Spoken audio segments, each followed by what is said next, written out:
Programa Panorama 95 apresenta Check-up no rádio.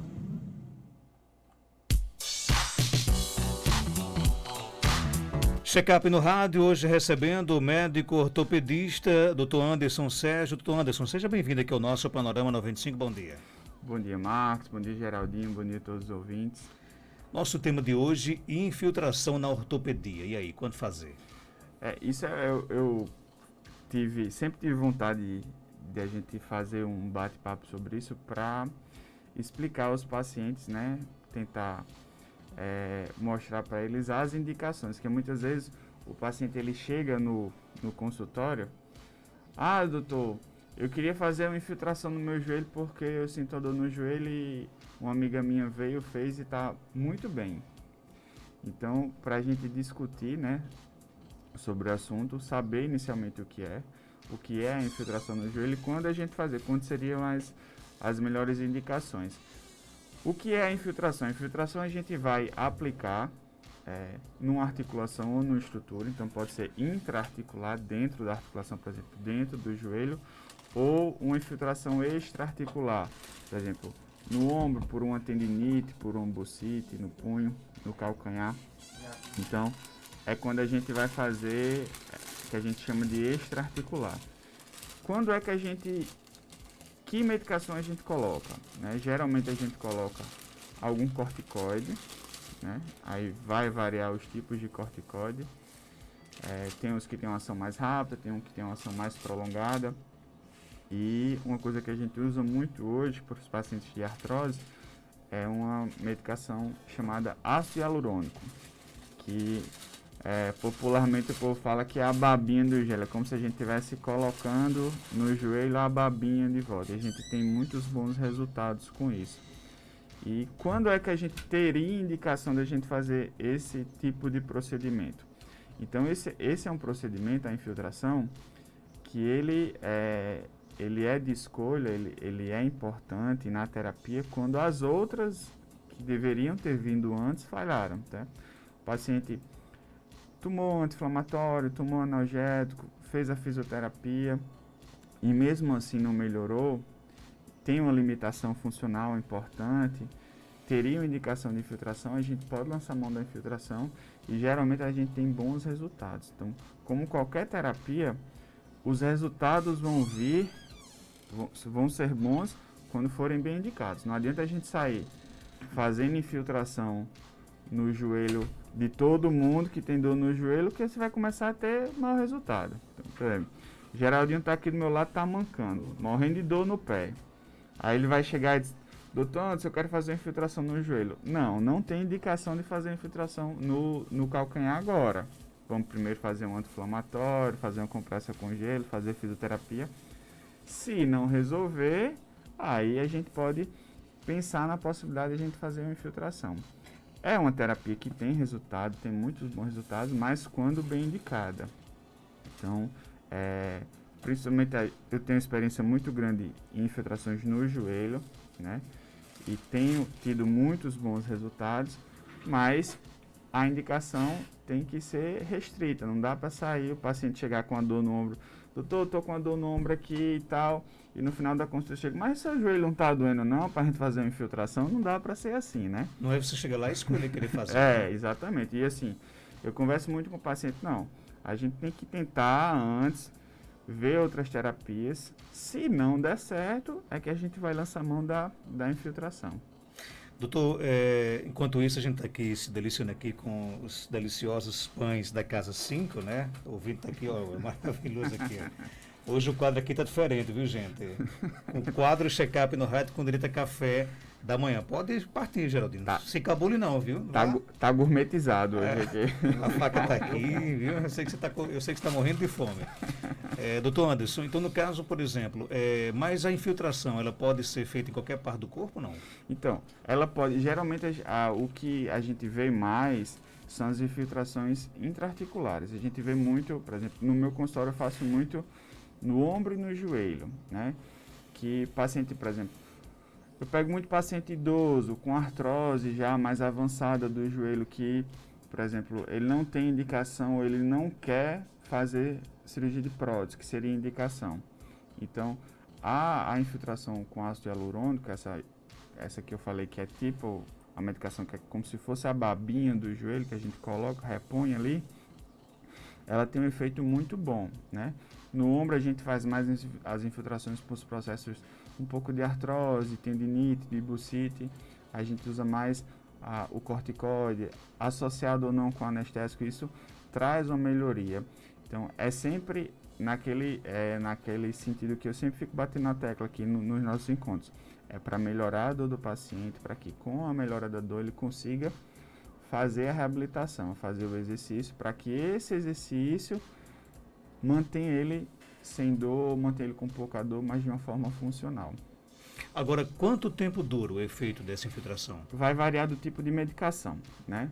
Então, quando a gente usa, dependendo do corticoide que a gente usa, por exemplo, a gente vai fazer uma infiltração no ombro. Você chega lá, então estou com uma tendinite aqui no ombro e eu já fiz o exame, realmente é tendinite, e eu já fiz fisioterapia, tomei remédio, não melhora. Então a gente vai lançar a mão, não, Marcos, vamos fazer uma infiltração aqui no seu ombro, e tem alguns tipos de corticoide. Tem uns que tem uma ação mais rápida, então ele tem um efeito mais rápido, porém ele dura menos, em torno de 30, 60, 90 dias. Tem outras que o efeito ele é um pouco mais demorado, o paciente demora às vezes 1 ou 2 semanas para sentir o efeito, mas o efeito já é mais prolongado, 90, 120 dias. E essa medicação que a gente usa muito no joelho, tem outras indicações, mas é mais no joelho, esse ácido hialurônico, ele tem em torno de 6 meses a 12 meses de efeito. Podem chegar até, tem alguns casos que chegam até 2, 3 anos, mas o normal é de 6 a 12 meses. No caso, a infiltração, ela é para curar o problema ou para aliviar o problema? É para aliviar. Então, toda a medicação que a gente faz uso na infiltração, ela vai ter o efeito que é esperado, vai ser o efeito anti-inflamatório. Ele não vai resolver, por exemplo, no processo de artrose, ele não vai resolver a artrose do paciente, ele vai resolver a dor do paciente, para que o paciente sem dor ele consiga fazer o tratamento de reabilitação adequado. É um procedimento caro? Vai variar do tipo de medicação que você usa, mas se você pega, por exemplo, o ácido hialurônico, que você vai ter um custo mais elevado da medicação, você tendo esse efeito de 6 a 12 meses, você vai ter um custo-benefício muito bom, né? Porque o tempo que você vai ficar sem comprar remédio, sem voltar no médico, sem precisar gastar com esse tipo de coisa, e é uma medicação que eu não gosto, porque eu sempre faço o tratamento com o paciente para que ele fique bom e ele não precise voltar, né? Mas é uma medicação que muitas vezes a gente fica fazendo todo ano para fazer uma manutenção do paciente e o paciente se manter bem. Tem uma pergunta aqui do nosso ouvinte, ele quer saber o seguinte, existe risco na infiltração ou não? O risco existe, como qualquer procedimento, mas ele é um risco muito baixo, né? O que a gente vê mais no paciente é a dor no dia ou no outro dia pós-infiltração. Então, a gente sempre orienta o paciente no dia, de 24 a 48 horas, manter um repouso mais adequado, fazer compressa com gelo, muitas vezes tomar alguma medicação, porque pode o joelho, falando do joelho, né? O joelho ou outra articulação, ficar um pouco inchado, ficar um pouco dolorido, e basicamente é só isso. Na literatura, nos estudos, eles mostram alguns outros efeitos. Então, por exemplo, pode ter um clareamento na pele, você pode formar como se fosse buraquinhos na pele onde você fez a infiltração. Outra coisa que pode acontecer, que é muito comum, quando antigamente o pessoal fazia muita infiltração no pé, para esporão de calcâneo e tal, e dava muito, enfraquecia o tendão. Então, a gente evita fazer a infiltração em cima do tendão, porque o corticoide, que é a droga que a gente geralmente faz uso nesse tipo de infiltração, ele pode enfraquecer o tecido do tendão e predispor a uma ruptura. Então, a gente evita. Ok, quem está lhe mandando um abraço aqui é Ana Paula, da Unimed aqui de Caicó, né? Ana, eu vou lhe fazer uma invejazinha aqui. Infelizmente você não vai comer o pão da casa 5 aqui, mas eu vou guardar um pedacinho, vou mandar para Ana Paula e para a Netinha, viu?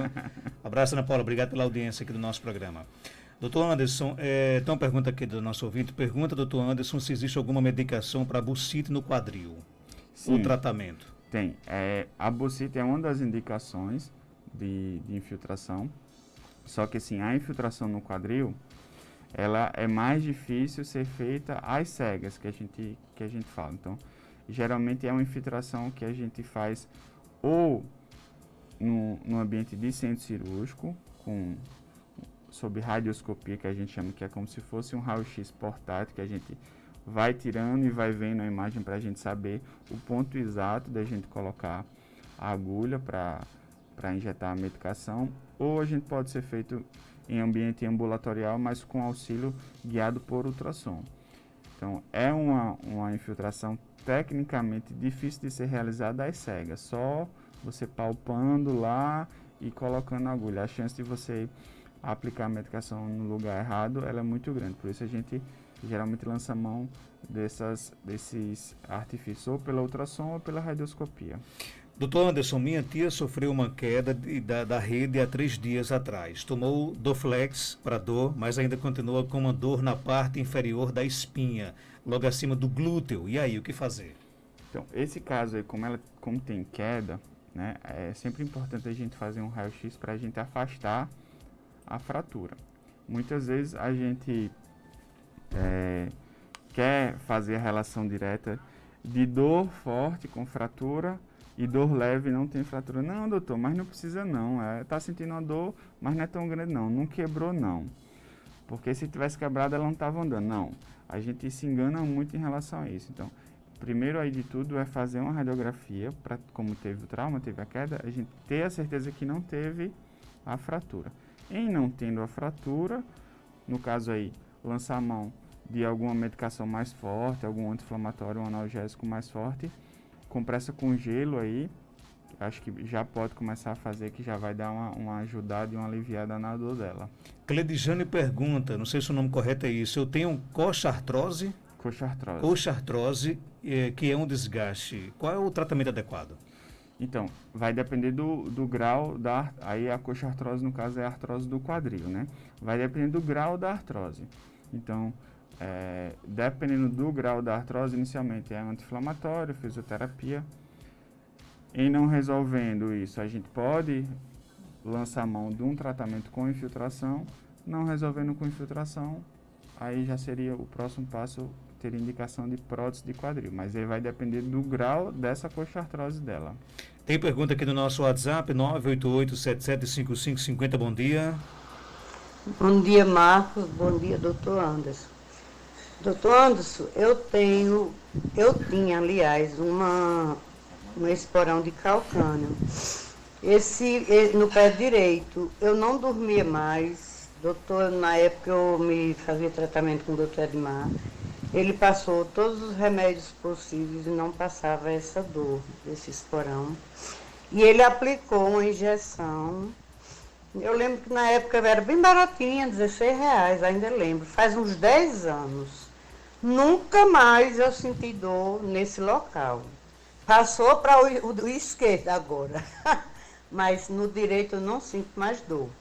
Aí eu sinto muitas dores nos joelhos. Por sinal, na época, eu fiz raio-x, o doutor Edmar disse que meu joelho direito já não tinha mais a cartilagem. Eu poderia fazer uma aplicação dessa injeção, uma injeção, eu não lembro se era Dexalgen, era um nomezinho assim, no joelho, para acabar com essa dor. Dona Socorro Dantas, sua bênção, um abraço aí, doutor Anderson. Então, dona Socorro, como eu falei, fazer no primeiro momento que o paciente chega já indicar a infiltração, eu acho que é um pouco precipitado. A gente tem que avaliar realmente o grau de desgaste do seu joelho, se realmente tem indicação, né? O que é que a senhora já fez de tratamento, o que é que a senhora já tomou de remédio para melhorar essa dor. Em não melhorando, pode sim lançar mão da infiltração.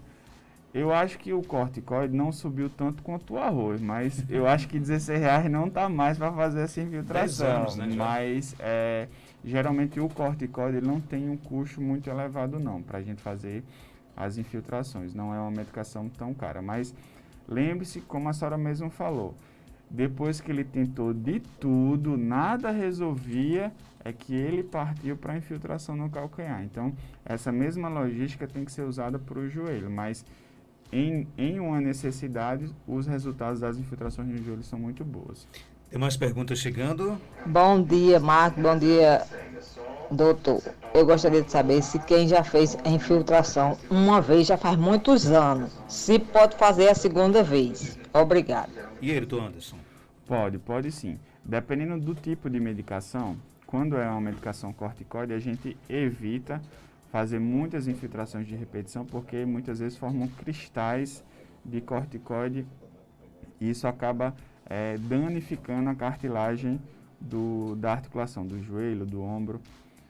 Eu falo muito do joelho porque é a articulação mais comumente que a gente faz as infiltrações.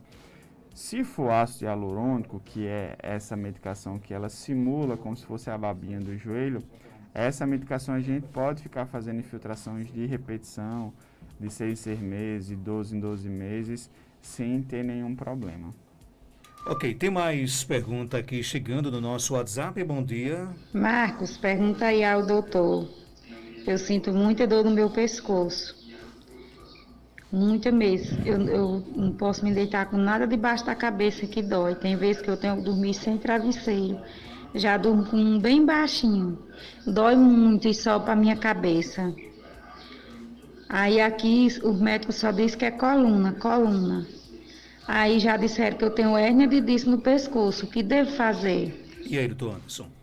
Então, essa sua dor, do jeito que você está descrevendo, ela tem muito mais um caráter de dor muscular, né, na coluna cervical, aí no pescoço, com essa irradiação para a cabeça. Muitas vezes o paciente chega dizendo que no final do dia fica tendo dor de cabeça, uma cabeça que pega do pescoço, pega na cabeça toda.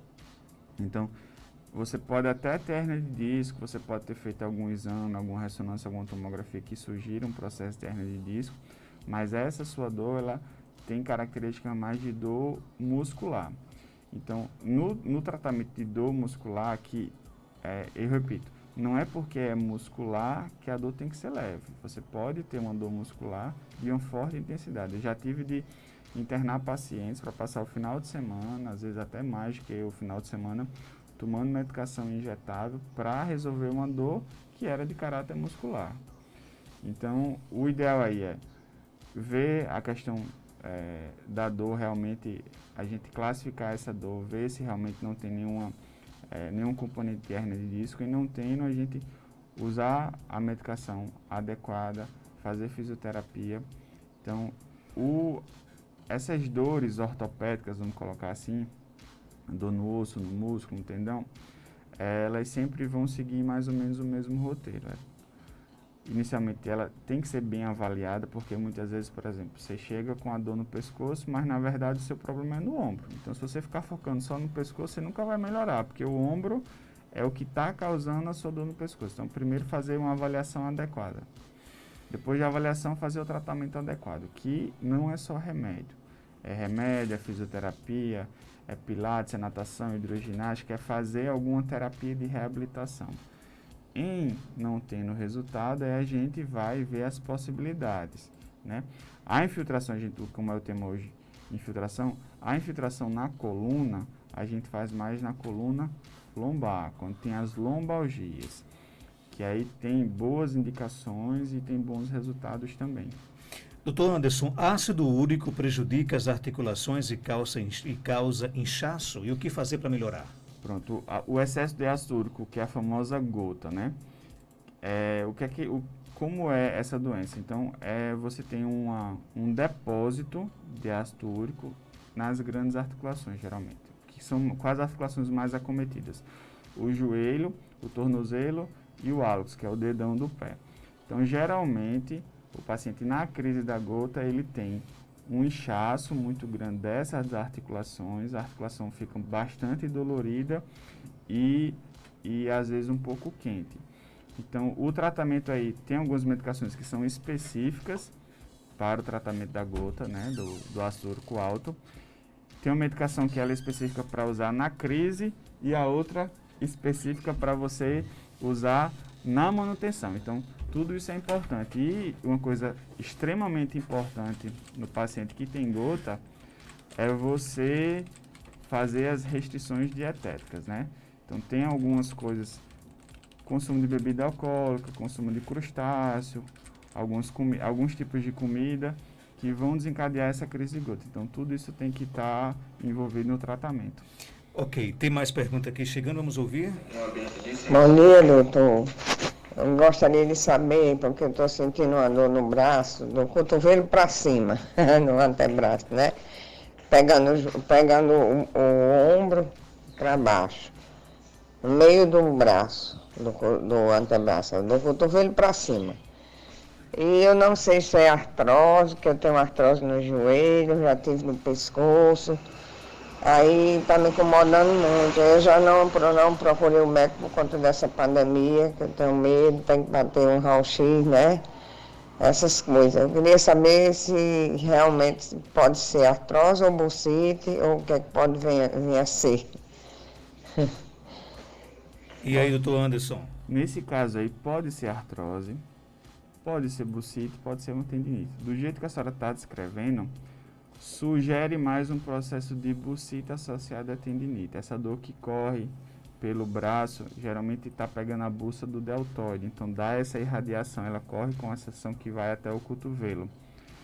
Então, a artrose do ombro não é uma coisa tão comum como a artrose do joelho. Ela não chega a ser tão limitante. Geralmente, esses quadros de dor, de incapacidade com o ombro, o braço envolvido, estão mais associados aos processos de bursite e tendinite.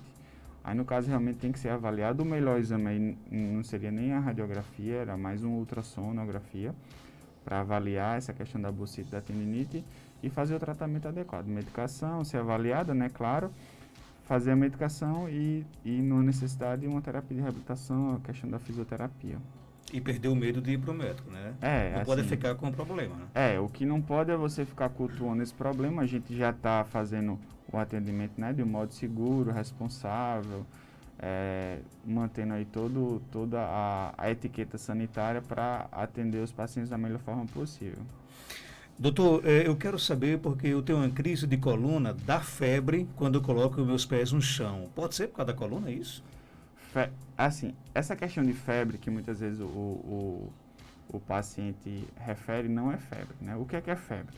Febre é quando você coloca lá o termômetro e dá 37,8 para cima. E isso é febre, né? E geralmente a febre ela está associada a um processo infeccioso, né? O que acontece muitas vezes é o processo inflamatório, né? A inflamação de alguma articulação, você sente aquele calor local. Fica realmente, a inflamação tem um calor local e você pode ter a sensação que está com febre. Mas a febre mesmo você tem que colocar o termômetro e dá a partir de 37,8 e geralmente é associada a um processo infeccioso. Nesse caso aí, a sua dor não é para dar febre. Então, você pode ter, de repente, uma dor na coluna, né? Com essa irradiação para o pé. Muitas vezes um processo de hernia de disco pode causar esse tipo de dor. Mas, se você realmente está com febre, você tem que investigar outras coisas que possam estar causando febre. Uma gripe, uma sinusite, né? Uma otite. Família Ita é grande, né? Dr. Anderson Sérgio, ele é médico ortopedista, está na Clínica São José, na Rua Terezinha Leite, 1883, bairro Penida, aqui em Caicó. Telefones 99235-7256, 99992-2923. Deixa eu agradecer aqui a sua esposa, né, dona Ariane Câmara, nos presenteou hoje, né, salvou aqui o nosso café, até a doutora ainda vai participar do café da manhã hoje aqui, com os pães da Casa 5, né? Rapidamente, sua esposa que faz esses pães? Ela que faz. Você não ajuda em nada, só experimentando. Só em provar, né? Eu sou o provador oficial para ver se realmente é um pão vendável, né? Se o cliente vai gostar, né? Mas eu sou muito suspeito. Precisar de porque voluntário, está à disposição também. Todos os pães eu gosto muito de todos. Aprova tudo, né? Infelizmente eu aprovo todos, porque eu boto para lascar mesmo. E no caso, quem quiser encontrar os pães da Casa 5, onde é que a gente acha? Então, aí vai no Instagram, né, @pão da casa 5 e vê lá tem todo o cardápio, fotos com São vários com tipos de pães, né? São vários tipos de pães. A gente começou com poucos pães, acho que a gente começou com uns 5 tipos e toda semana eu ficava, vamos fazer esse pão. A gente via um pão na internet, fazia, vamos fazer esse. E a gente foi aumentando o cardápio e foi tendo aceitação. E começou meio que como uma brincadeira. E a coisa virou séria, A né? coisa tá virando séria. E vocês entregam na casa? Isso, aí combina lá com ela pelo direct lá. Tem alguns pontos em Caicó que a gente faz essa entrega, a gente não cobra pela entrega. E quando é um lugar um pouco mais distante, um bairro que a gente não faz entrega, a gente combina um lugar para fazer essa entrega. Quando for o doutor antes que for entregar, não vai pelo menos perguntar sobre dor, sobre negócio de coluna, não. Doutor, obrigado pela sua participação, volto sempre aqui no nosso programa. Vamos agora saborear aí, nesse intervalo comercial, já tem o doutor Enio Lobo, né, aqui em mais uma sequência aqui do nosso quadro Check-up no rádio, né, onde ele irá falar hoje sobre ronco e apneia do sono. Daqui a pouco, detalhes, você já pode mandar para cá aí a sua pergunta. Joelma de Souza, que tem inveja do tamanho do mundo, disse, já não vou comprar pão, né, para o café da rádio. Agora a chance de sobrar, Joelma, é pequena, né, Geraldo? Daqui a pouco a gente volta com mais informações aqui no nosso Panorama 95. Marcos Danda.